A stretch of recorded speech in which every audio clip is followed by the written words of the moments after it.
How about the Troparion? Can you hit it? Yeah.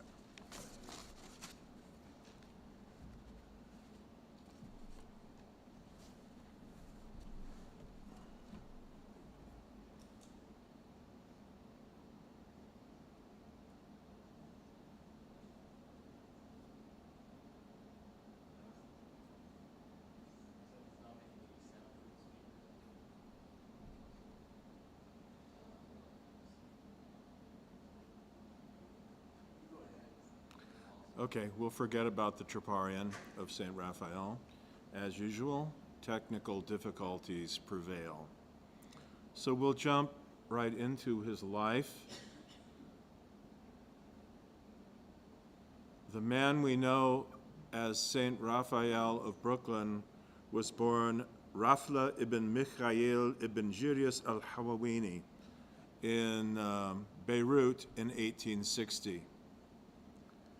The Hawawini family found themselves in Beirut as refugees along with hundreds of other Damascene Christians who'd fled to the cosmopolitan city of Beirut because of the infamous massacres of Christians that took place in the great riots of Damascus in July 1860. Several thousand Christians were killed. Christian businesses, churches, and institutions were destroyed, including the mother church of the Patriarchate of Antioch, the Church of the Dormition, and what's known as the Mariamiyya, the patriarchal center in Damascus. Fanatical Muslims went on a rampage against Christians, and so the Hawawini family fled for safety to Beirut. In 1861, the Hawawini family was able to return to their home city of Damascus, and then Raphael, as his name was baptized with his maternal uncle, the priest Elias Ayub, standing as his godfather. At the age of 6, he was enrolled by his parents in the parochial Orthodox school system, and that was sponsored by the Antiochian Patriarchate. Later on, he was enrolled in the minor seminary. In those days, just as in Roman Catholicism, when I was a kid, minor seminary started at 13 years old. You basically went to junior high and high school and college, and then graduate seminary as a seminarian. So that's how he was. He was about 13 years old when he was accepted as a result of the blessing of the Patriarchate to go to the seminary. On September 26, Raphael was tonsured a reader, given the name Raphael, which stuck with him for the remainder of his days. And in 1879, he was given the monastic tonsure. He's tonsured a monk, and was given the duty of being an attendant to the Patriarch Erotheos. Later on, in that year, the young monk Raphael left Damascus for Constantinople, where he was scholarshiped as a student at the Patriarchal Theological School on the island of Chalki. Some of you may have heard of this patriarchal school. It was the most famous patriarchal theological academy in the Mediterranean world, in the Greek-speaking world. And it's still there. It was shuttered by the Turks in 1974 after their invasion of Cyprus. And to this day, there are those who are on the island, who are on the facility, who maintain it and keep it clean. It's immaculate shape, ready to go to work at any time. Yet the Turkish government to this day forbids the Patriarchate from reopening the school on the island of Halki. So nonetheless, back in those days, it was in operation, and Raphael was an exceptionally gifted student, proved to be an exceptionally gifted student. On December 20th, 1885, Raphael was ordained a deacon in the seminary chapel. And he graduated in July of 1886. So then, upon that, he returned to his native Syria, became an assistant to an archbishop there. And when the new patriarch Germanos passed through the town where Raphael was serving, he noted him and he attached him to his retinue and took him on his various travels, and then he went to the patriarchate where he served on the staff there at the patriarchate. I think I missed something. I got him ordained a deacon. I think he was still a deacon, yes.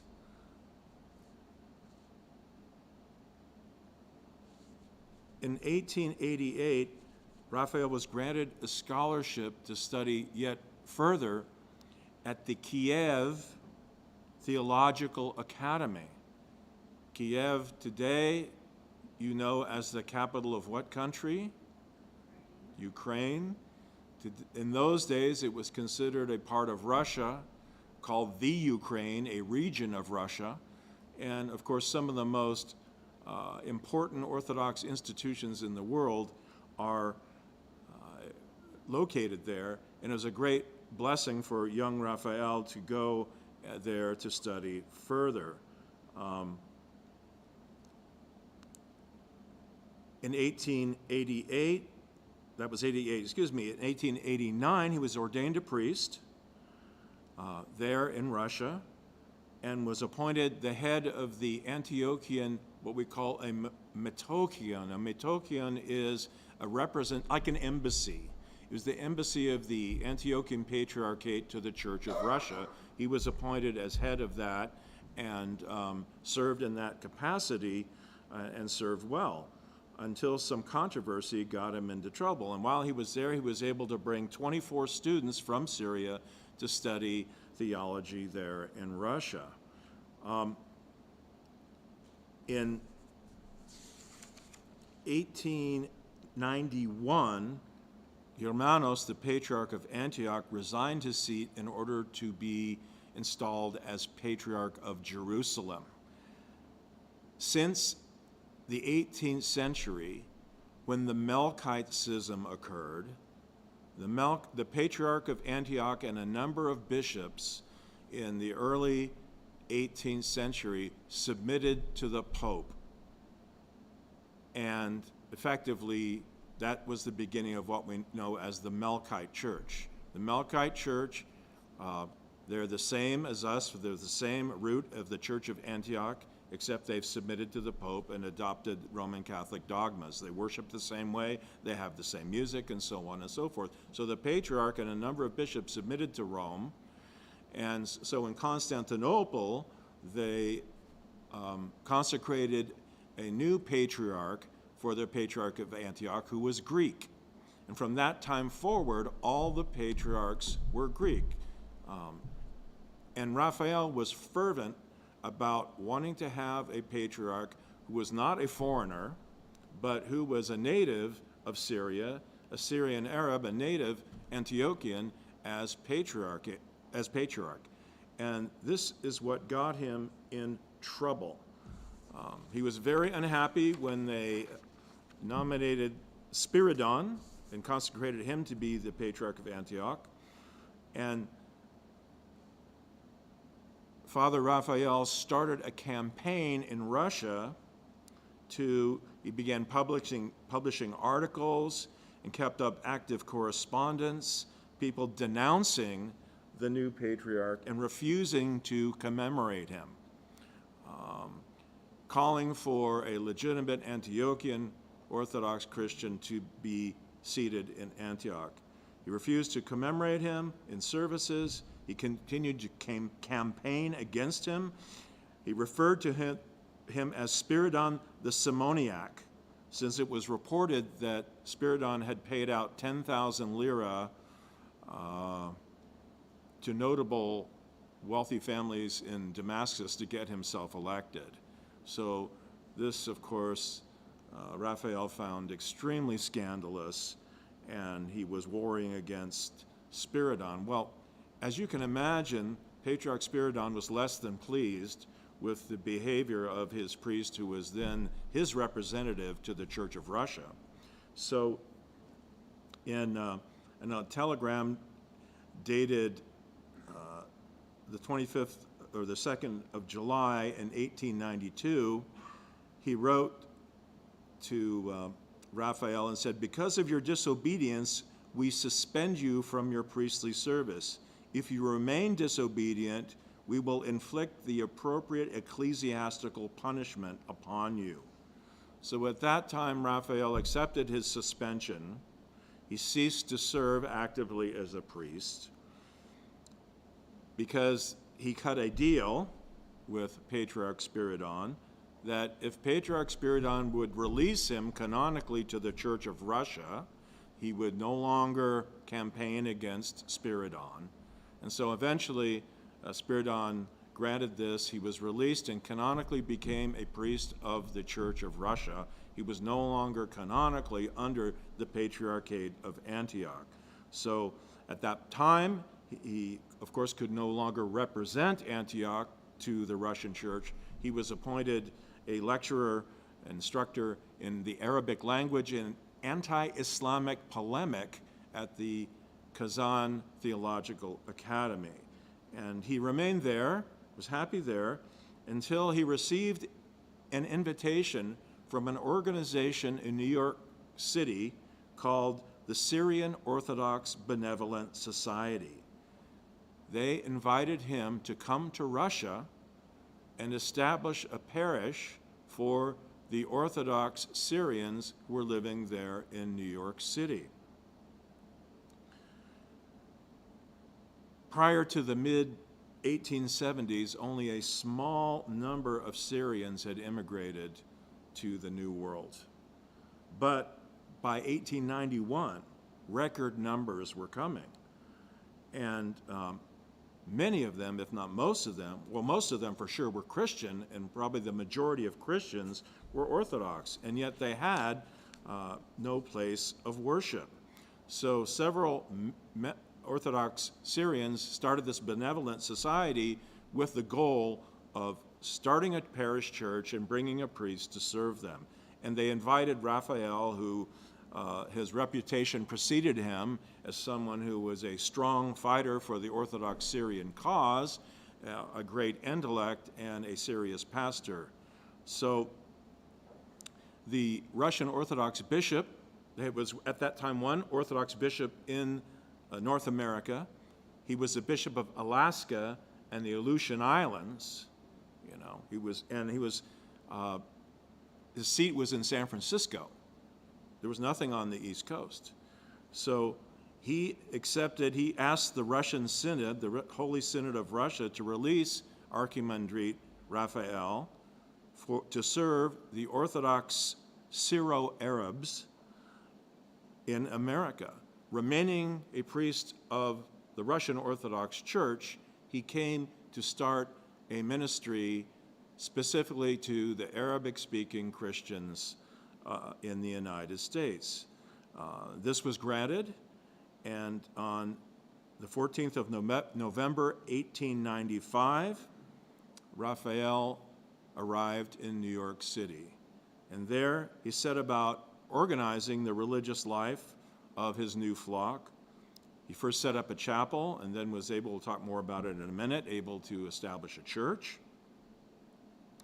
And as word of his arrival spread through the greater Syrian American Orthodox community, he began to receive invitations to travel all over the country to visit places where the Syrians had settled after their immigration, the Syrian Orthodox, to bring them the sacraments, to serve the divine liturgy, to baptize children, or to marry couples. Let me reverse that, to marry couples and then baptize children, to perform funerals, And so in the summer of 1896, Archimandrite Raphael, I failed to mention that soon after his ordination to the priesthood, he was elevated to the rank of Archimandrite, which is, the highest rank of the priesthood prior to becoming a bishop. So he made his first missionary journey in 1896, going from New York all the way to San Francisco, with many stops in between. It was a cross-country journey, visiting 30 cities, in which he went out and found Orthodox Syrians. There's one story, I don't know if it was from that year, but a very well-known story concerning him is when he got off a train in a certain city, it may have been Decatur, Illinois. He had no idea if there were Syrians there. He went to a local hotel because he had no one to stay with, and he started asking, are there Syrians around here? And he found some, and then sure enough, he organized them into a little congregation and performed, whatever services he did for them. So he was going out, and I'll give you a specific story a little bit later. He was going out and really beating the bushes by whatever means possible to find Orthodox Syrians and others. He ministered to any Orthodox he could find. Because, as you might assume from his story, Raphael was not only fluent in the Arabic language, he was fluent in Greek, having studied at Chalki. He was fluent in Russian and could serve in Old Slavonic. He knew also French and Turkish, being an Ottoman citizen. And of course, arriving in America, he began to learn the English language. So he was able to, he could write letters. He was completely fluent in Russian and Greek and so on, and served all Orthodox Christians, although his primary mission under the auspices of the Russian Orthodox Church was to find and form Orthodox Syrian, Arabic-speaking people into communities of the so-called Syro-Arab Vicariate of the Russian Orthodox Church. So he was directly subject to the Russian Orthodox bishop who brought him to the United States. So in 1898, he made a second cross-country pastoral tour. In December of that year, the Bishop Nicholas, the Russian bishop, who is now stationed in New York, was succeeded by Bishop Tikhon Bilavin. Bishop Tikhon, we know today as Saint Tikhon of Moscow, who ended his life as a confessor in 1924 under the brutal reign of Vladimir Lenin. You'll be hearing about him in this series also later on. So Raphael officially welcomed Tikhon to North America, saying he has been sent here to tend the flock of Christ, Russians, Slavs, Syro-Arabs, and Greeks, scattered across this entire North American continent. In 1899, Raphael made a third missionary journey across the country, finding Syrians, founding communities, this time going north and south from New York City before heading off into New England, the Midwest, and the Great Plains. In 1902, he made a very ambitious fourth missionary journey, this time going all the way to visit Orthodox Syrian communities in Cuba, and believe it or not, in the Yucatan of Mexico. Merida, he was in Merida. You've heard about that city, right, in the Yucatan. He wasn't lounging on the beach drinking pina coladas. He was beating the bushes, and he traveled to some obscure villages there where these Syrian immigrants had settled. And by the way, just so you're aware, I think you all know, I'm using the word Syrian because at that time, the Middle East was entirely under the rule of the Ottoman Turks. And what we know as Syria is not the country of Syria today, but Greater Syria, which encompassed Syria, Jordan, much of Iraq, Palestine, and Lebanon. So these were Arabic-speaking Christians from that region, not necessarily from the city of Damascus or Latakia are cities in modern Syria. So I want to read a little account to you now of one of Father Raphael's missionary stops. It's in a place you may have heard of. It was in a place you may have actually been. I have been there. Kearney, Nebraska. Who's been to Kearney? Okay, a fair number of you, okay. On Tuesday, September 19, he continued on from his previous stop in Minneapolis and other places to Kearney, Nebraska, where he arrived at midnight, 8.5 hours later than scheduled.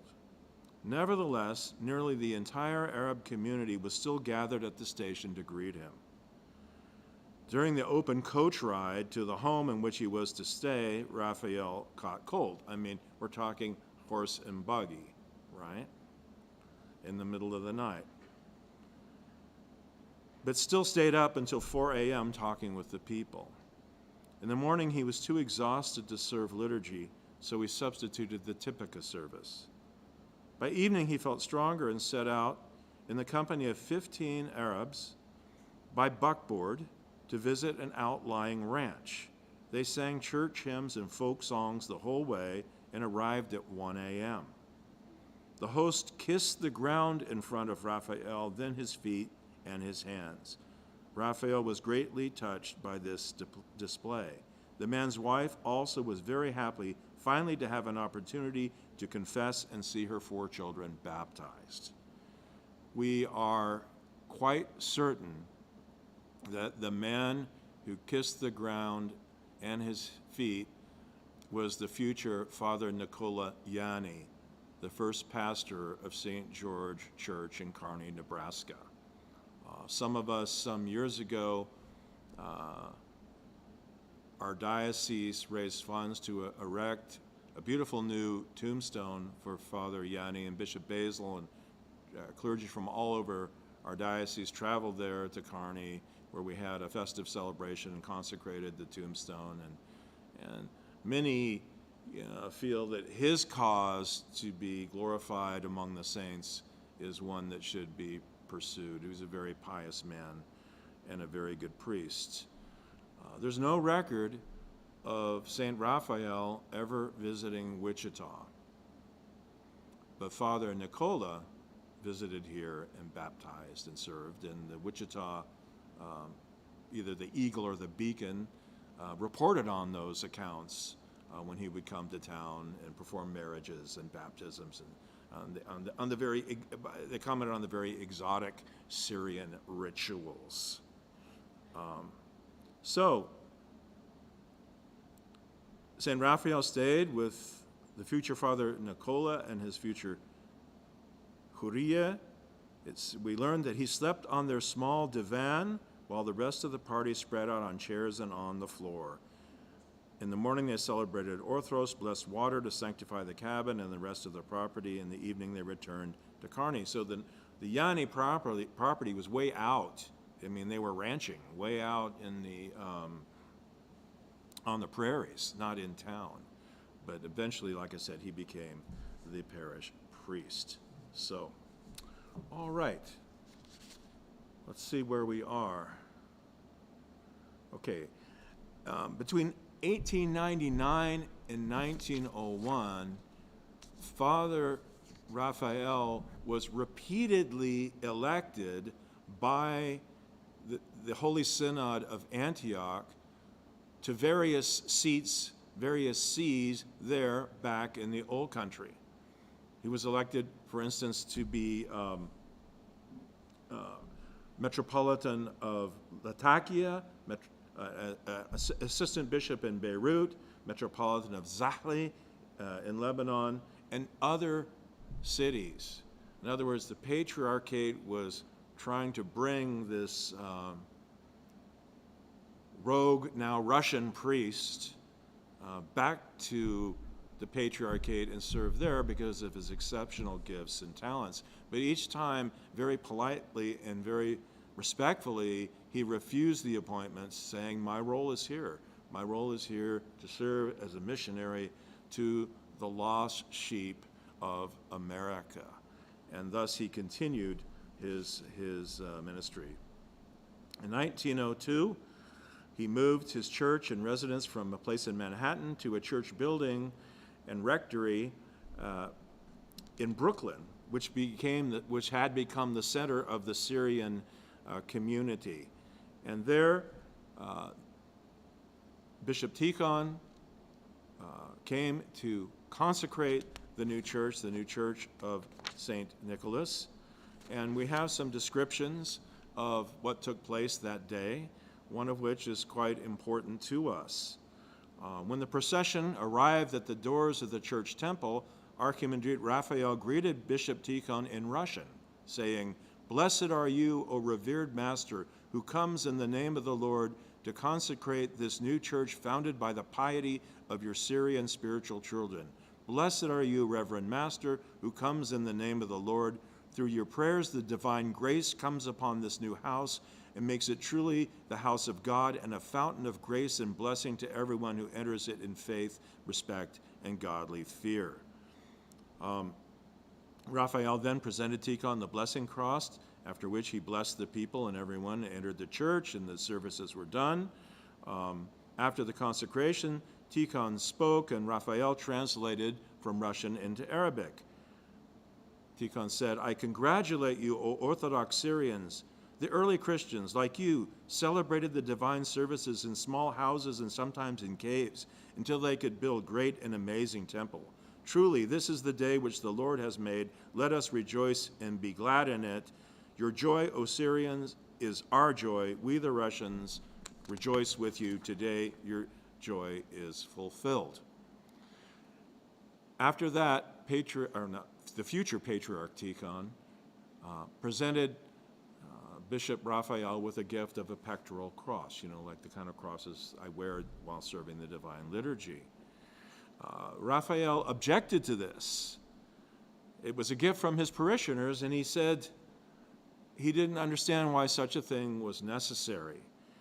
And then he made this statement, which has become well known as the most characteristic expression of his spiritual nature. He said, "Not to us, O Lord, not to us, but to thy name be the glory." Then he quoted from the Apostle Paul, "I planted, Apollos watered, but God gave the growth. So neither he who plants nor he who waters is anything, but only God who gives the growth. It is true that I worked a lot and endured even more grief in seeing this church realized. But no matter how much I worked and however much grief I endured, I consider myself only to have done my duty as a priest and a servant of God. Can we servants of God and spiritual pastors expect anything in this life except labor and grief? Is that not to what we dedicated our life in order to work without recompense for the good and salvation of our neighbors? So also, when you have done all that is commanded you," quoting the Lord from the Gospel of Luke, "say we are unworthy servants, for we have only done what is our duty." Nevertheless, he accepted the cross humbly after making this spiritual testimony. After the ceremony, there was a reception in the parish hall, which was in the basement of the church. There they toasted the Tsar of Russia, President Theodore Roosevelt, Patriarch Meletios of Antioch, the Russian Holy Synod, and everybody else. So it was a big celebration. In 1903, Bishop Tikhon traveled to Russia for a meeting of the Holy Synod. And then there, he presented a petition, among other things, to nominate, for the Holy Synod, to nominate and elect Raphael as a bishop in order to serve as his second auxiliary bishop. He had one serving Russian community, the Bishop of Alaska, and to be the head of what he called the Syro-Arabian Vicariate of Brooklyn. The Holy Synod granted permission, accepting his nomination and election. And on, the 13th of March, 1904, Raphael was consecrated in his St. Nicholas, in the Russian St. Nicholas Cathedral in Manhattan. Oh, excuse me, I've got this backwards. His election was formerly announced at the Russian St. Nicholas Church in Manhattan, and the next morning he was consecrated bishop at his Syrian St. Nicholas Cathedral in Brooklyn, which today, in the time since, is known as the Mother Church of our Archdiocese, St. Nicholas Church there.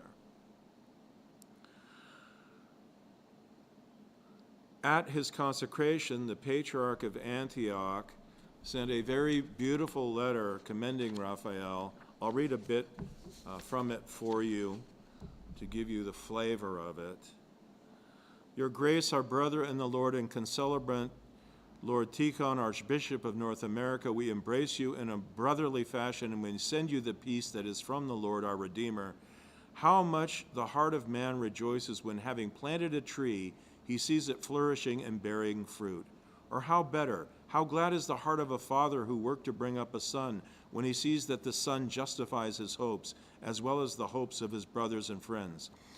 In the same fashion, the heart of the Holy Church of Antioch is glad today, and the souls of her archpastors and children rejoice, seeing that blessed plant, our beloved Son in the Lord, the Archimandrite Raphael, who has been cared for so much by our late predecessors, and who became for us the object of the great hope as he grew in stature and success under the care of our sister church, which shares his orthodoxy, the Church of Russia, and under your guidance, beloved brother in the Lord Jesus, has now reached the high order of the episcopate by the will of God.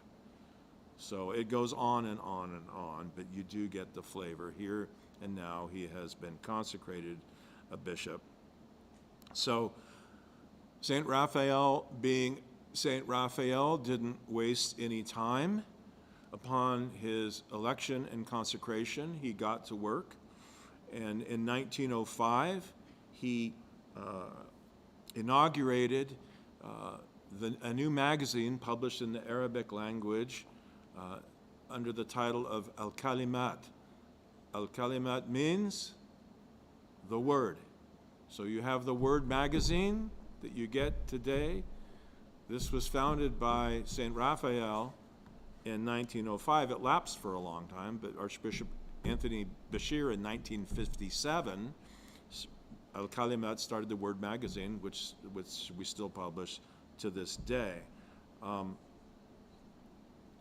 1907,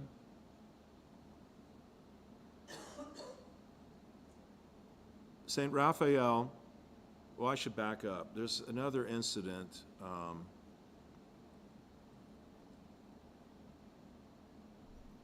that I should share with you. A very curious event happened also in 1905. What was known as the Maronite Orthodox War broke out among the Syrian communities in New York. Apparently, some of the Maronite Catholic Christians there had begun to gossip about and criticize Bishop Raphael, saying he was unworthy to be a bishop and this and that, and well, who knows what else. Naturally, the parishioners of St. Raphael became inflamed at this, and riots soon broke out in the street where they were fighting each other. Knives and guns got involved. Nobody was shot. But as a result of this, Bishop Raphael was arrested. And in the New York Times of April 29, I should back up, it was even said, and this is rumored, that when he was arrested, he was carrying a gun in his cassock. That's unconfirmed. But tension had reached a boiling point, and he was accused by the adversaries of starting a conspiracy against the Maronites in order to take them down. So the New York Times reported on October 29th, 1905, the following: hearing that warrants for their arrest on a charge of conspiracy were out, Bishop Raphael Hawawini and 14 of his adherents of the Orthodox Syrian Greek Church went in a body to Brooklyn Police Headquarters to Inspector Cross under a strong guard of detectives for fear of attack by the bishop's enemies. All pleaded not guilty and were paroled until November 10th. The complaints rest on an affidavit by a man who alleges that he attended a meeting at the bishop's headquarters in Pacific Street last August in which threats were made against the lives of Najib Malouf and Nahum Mokarso, leader of the Maronite faction. Well, Bishop Raphael was cleared of all charges and the case was dismissed. This was clearly libel, and these were, what's the word, Jim, for charges that are false, that are, they were, I can't think of it anyway, so that was an exciting time in his life. Nevertheless, he kept his work up. He continued his missionary work, but by 1907, he'd come to a very important realization that the English language would be necessary if the loyalty of young people to their Orthodox Church was to be retained. It was recognized by Bishop Raphael that the future of the Orthodox Church in the New World did not so much depend on continued immigration as it did depend on instructing the youth of the church. The children of the immigrants who had adopted this land as their new home in the faith. Most parents were jealous about the training of their children in the Orthodox faith, going to great lengths to keep them in contact with their church. The major danger was that, there being no English language services, the children who were better versed in their new language than in Arabic might drift away from the church. Already some children in the Brooklyn diocese were not attending church services, saying they did not understand the Arabic language. You can speak to people of my generation here at St. George, Wichita, who grew up when it was all in Arabic, and said the same thing. We didn't appreciate church, it was all in Arabic, we didn't know what was going on. And there are those who are Orthodox by heritage who are no longer a part of our congregation because they drifted out of the church and became Protestant for that reason. So St. Raphael had his finger on the pulse, and he knew what he needed to do. He realized that the use of English language was an absolute necessity for the very life and progress of the Syrian diocese. Assisted by Father Nathaniel Irvine, formerly an Episcopalian who had converted to Orthodoxy, he worked for the publication of Orthodox services in the English language and their use in the church. Raphael's new projects coincided with the publication of the English language service book of the Holy Orthodox Catholic Apostolic Church by Isabel Hapgood, a book that we still use and still in publication in this country. As time went on, I should back up. Raphael's relations were not simply confined to the Orthodox community, Greeks, Russians, Slavs, and others. He had extensive relations with other Christians, particularly with the adherents of the Episcopal Church. Anglicans, Episcopalians, were very concerned about the arrival of Orthodox in this country and wanted to establish friendly relations with them in the attempt to convince them that the Anglicans, the Episcopalians, were really the Orthodox Church of the West, and that the Orthodox Church ought to enter into communion with the Anglicans, and that where no Orthodox churches existed, that Orthodox believers should affiliate themselves with the Episcopal Church. And in many places that did happen. Raphael became involved with I don't remember the exact name of it, I'd have to look it up. Let's see. With the Anglican and Eastern Orthodox Churches Union. This was a organization that was devoted to dialogue between Episcopalians and Orthodox. From the Episcopal side, it was really an attempt to co-opt the Orthodox into their orbit. And the Episcopalians were very careful to put out what are known as Anglo-Catholic representatives into this organization, whose theological beliefs and positions would be, very similar in many ways to that of the Orthodox. After being involved for some time, however, Bishop Raphael began to understand that this Episcopalian friendliness was not all that it was cracked up to be, and he resigned from his role in that organization, feeling that the relations with the Anglicans was becoming toxic to the Orthodox. In 1910, he had issued a directive to his flock in places, saying that in places where there was no Orthodox church, that the Orthodox faithful could accept certain ministrations of Episcopal priests, like he could baptize Orthodox people, but it had to be by triple immersion, or they could do funeral prayers for deceased Orthodox, and several other things that he allowed, not intercommunion, but he allowed Episcopal priests to minister in a very limited way where there were no Orthodox priests.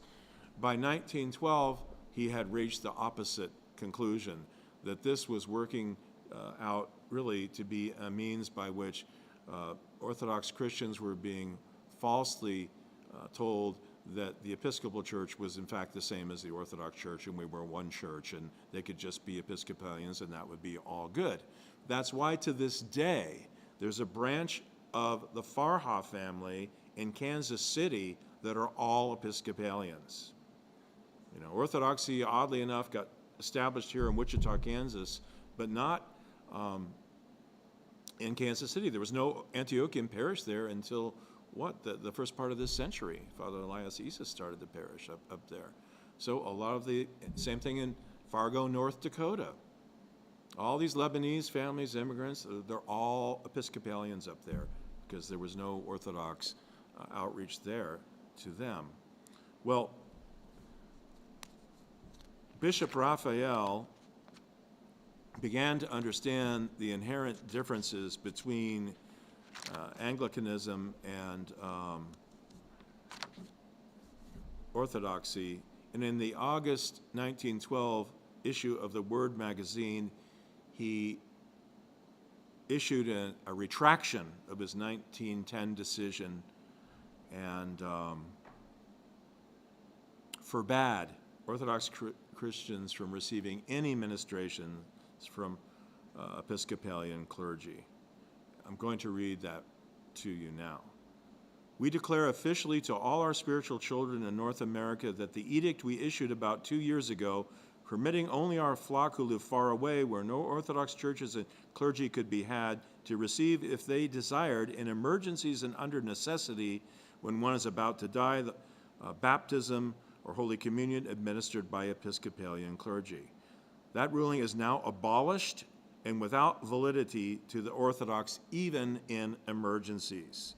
Our former edict is declared null and void, especially when it became clear to us that the Episcopal Church does not believe in the grace of the priesthood, in the sacraments of penance and confession, in baptism by triple immersion, in the transubstantiation, using a Catholic word, of the elements of Holy Communion, in the holy sacraments of chrismation and holy matrimony, in reverence of sacred relics, icons, the invocation of the saints, prayer for the dead, and holy unction for the ill. In other words, the Episcopal Church is a Protestant church, operating in a liturgical way, but their actual doctrine is not compatible with Orthodoxy. Of course, it's always been a bit of a mystery to discover exactly what Episcopalian doctrine is, but its official documents, are of a Protestant nature.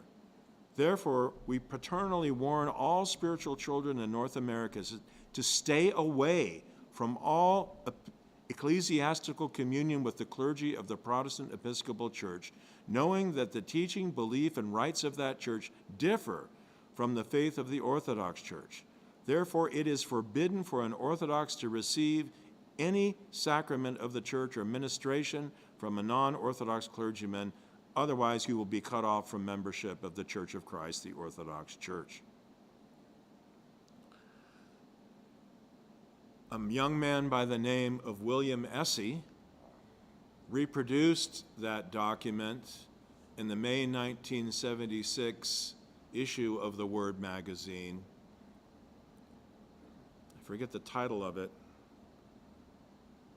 As it was then, so it is now, immediately after the ordination of women to the priesthood in the Episcopal Church, saying Bishop Raphael had it right, and we're seeing the fruits of it, and it's been a precipitous decline off the cliff ever since. So this was the zeal for orthodoxy that Bishop Raphael had. Well, in time, the stressful lifestyle that he had been living, these incredible missionary journeys, began to take toll on his health. In 1912, trying to catch up with my notes here in the right place, he had began to suffer severe pain in his chest and abdomen. And I'm all mixed up now with my papers. Yeah, here we go. While working in his office, for a period of several days, he was in agonizing pain. And all the churches across the country were charged to offer prayers on his behalf. And after several days of agony, he began to recover and once again began and resumed his duties. So his physicians told him, you can't keep up this lifestyle, these journeys across the country. You need some R&R, rest and relaxation. So in the 17th of June, he departed for Glens Falls, New York, to stay with hosted by a priest in his home up there near the famous resort town of Lake George. Maybe some of you have heard of Lake George, New York. He was supposed to relax there. What did Bishop Raphael do? True to his missionary heart, he not only visited Father Alexei at St. George Church in Glens Falls, which is still a parish of our archdiocese, as he promised his doctor that he would do, but he proceeded to visit Orthodox Syrian colonies in Albany, Utica, Geneva, and Niagara Falls before returning to New York City on the 9th of July. In mid-August, he and his deacon traveled to Pennsylvania and visited church communities throughout the state, returning to Brooklyn late in September. And in January 1914, he undertook yet another cross-country arch-pastoral journey, which took him to places, and it's a long list, but I'm going to read them to you. Lowell, Massachusetts, very interesting town. A friend of mine was priest there. There's an Antiochian church and a Greek church, and those two communities have been there together from way back when. There's two churches, but they have very fraternal relations. Lowell, Massachusetts, Washington, D.C., Charleston, West Virginia, Vicksburg, Mississippi, Shreveport, Louisiana, Beaumont, Texas, another parish of our archdiocese founded by St. Raphael that is still up and running. Birmingham, Alabama. He returned to Brooklyn on July 10. He began what would be his final arch-pastoral tour. Wilkes-Barre, Pennsylvania, Boston, Massachusetts, Lawrence, Massachusetts, Montreal, Quebec, Toronto, Ontario, Grand Rapids, Michigan, where we have two parishes this day, Michigan City, Indiana. There used to be a parish there, I don't know if it's still. Ironwood, Michigan, where there's a little mission parish. Kearney, Nebraska again, Cedar Rapids, Iowa, La Crosse, Wisconsin, Clinton, Iowa, Chicago, Illinois, Toledo, Ohio, and Cleveland, Ohio. He returned to Brooklyn on the 29th of October. That was to be his final journey. In January of 1915, he took to his bed with severe heart pain. He was diagnosed with myocarditis. And on Saturday, the 27th of February, 1915, he passed from this life. At the time of his passing, Raphael's diocese, his vicariate, consisted of 30 churches, serving a flock of approximately 25,000 members. It wasn't as if each church had nearly 1,000 members. It was that there were many unchurched, scattered all over the country. Raphael's funeral took place at his own St. Nicholas Cathedral on Sunday, the 7th of March. A new Russian bishop had taken his place, and I can share with you a little bit from the eulogy given to St. Raphael. Many eulogies were given, very flowery speeches and poems. One of them was, I'm going to quote from, was really it was spoken as if from the lips of St. Raphael, as if he was speaking to his flock. One of the priests who eulogized him. O fruits of my labor and my fatigue, O yield of my struggle and my battles, the time has come for us to say farewell forever. The time has come for me to leave you. Farewell, my love. Farewell, my fathers, my brothers, and my sons. Farewell, my mothers, my sisters, and my daughters. Farewell without return. I am leaving the church which I have built in order for you to remember me. The people I serve will remember and tell you of me. Please remember me, for I have loved you. When I have departed this cathedral and its throne which I occupied, remember my covenant and beseech God to grant repose to my soul. I have loved you with all my heart and have taken care of you. They summoned me to leave you, but I refused. This is when he was elected to those various sees. I preferred to work with you, because being with you is better than all the world's glory. I have not let an unkind word escape my lips, nor have I angered any of you, but I have loved everyone, the elderly, the young, and even the infant. My heart has been occupied with love and tenderness. Remember me, my children, and may God bless you. Remember my covenant with you and preserve it. Forgive me if I have offended any of you. Forgive my transgressions, my iniquities. Forgive your father who has loved you more than any other love. And as you bid a last farewell to my mortal frame, offer me forgiveness. I want you to know that my spirit flickers beyond your heads, that it remembers you and forgives you and asks the heavenly throne to grant you victory, progress, and prosperity. These are my words of farewell. I deliver it from the holy doors which I am now leaving. And I could go on and on. But you can see the passion that those who were imbued with his spirit felt for him, the love that they had for him and for his ministry. So he was initially laid to rest in a specially prepared crypt beneath the cathedral, beneath its altar table. Traditionally, Orthodox hierarchs are buried seated on their throne, on a throne in a chair, in full vestments. They're lowered into a crypt. When the cathedral congregation relocated in 1922, Raphael's remains were removed to the cathedral section at Mount Olivet Cemetery in Brooklyn, where they remained until they were transferred to the Antiochian Village's Holy Resurrection Cemetery by Edict of Metropolitan Philip in 1988, and there they remain. I'm going to offer you read these final words, and the article I've been quoting for the most part is an article, a summary that Bishop Basil wrote up, was published in a certain magazine, a summary of his life.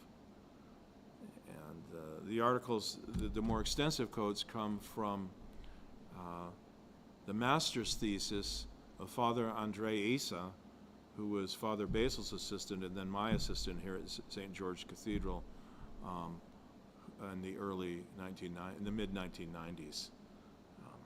So Bishop Basil goes on, and I'm quoting now, over the decades since his death, Stories about Bishop Raphael were shared by his first spiritual children in America with their descendants and have passed into popular lore. With hundreds of adults visiting the Antiochian Villages Conference and Learning Center each year, and thousands of young adults and children living at the summer camp each summer, Bishop Raphael's fame spread throughout North America. Accounts began to be heard of his appearances near his grave. And I remember when these accounts began to be, such rumors began to spread in the archdiocese. And of prayers answered through his intercessions, icons of him began to appear in church temples and private homes, including St. George Cathedral in Wichita, Kansas. There was an icon of Bishop Raphael that's still there, but was painted without a halo. He had not yet been canonized, but Bishop Basil commissioned it. Father Basil, I should say. In the late 1990s, the Orthodox Church in America and the Antiochian Orthodox Archdiocese established a joint commission on the canonization, co-chaired by OCA Archbishop Kirill of Pittsburgh and Antiochian, guess who? Bishop Basil of Wichita, Kansas. The glorification of St. Raphael had very much to do with the work of Father Basil, then Bishop Basil, and Father Andre, who really made the case for him. On the 29th of May, Rafla ibn Mikhail ibn Julius al-Hawawini was officially numbered among the saints of the church as the holy hierarch Raphael of Brooklyn, good shepherd of the lost sheep in America. The Troparion and the Akathist and the other hymns were composed much by Bishop Basil and other local clergy here in the Diocese of Wichita. If you have ever heard the Akathist to St. Raphael, if you've been to a Parish Life conference, you have. Rachel, you have. Anyone else have heard it? It's very beautiful, poetic telling of his life, a recounting of all that he did in celebration of his tremendous accomplishments for the lost sheep of North America. And his feast is kept on, oddly enough, the first Saturday of November and on the day of his passing on the 27th of February. So I'm going to conclude now with a little account. I could read much, much more, but I'll keep you here all night. This is Father Andre's summary concerning Bishop Raphael, St. Raphael. He was well educated and infatuated by literature. He went to great lengths to realize his yearnings and became one of the period's most outstanding men. He was highly learned in all the forms of the Arabic language, and that's an accomplishment in itself, historically, if you have a historic knowledge of Arabic. Growing especially eloquent in rhetoric, he was proficient in classical and modern Greek, perfect in Russian and Church Slavonic, at ease in reading, writing, and speaking French and Turkish, familiar enough with Latin to support his theological research, and fluent in English. Well-read in contemporary affairs, his major study was devoted to language, literature, the natural sciences, and theology, and he mastered them all. He became a popular figure among the non-Orthodox clergy and laity of the metropolitan New York area. The Reverend T.J. Lacey, an Episcopalian priest, called him one of the most outstanding men in our city, a worthy prelate, an outstanding scholar, a selfless Christian, a friend to the poor, and a social worker among his compatriots. As a speaker, he made his words flow as smoothly as his breath.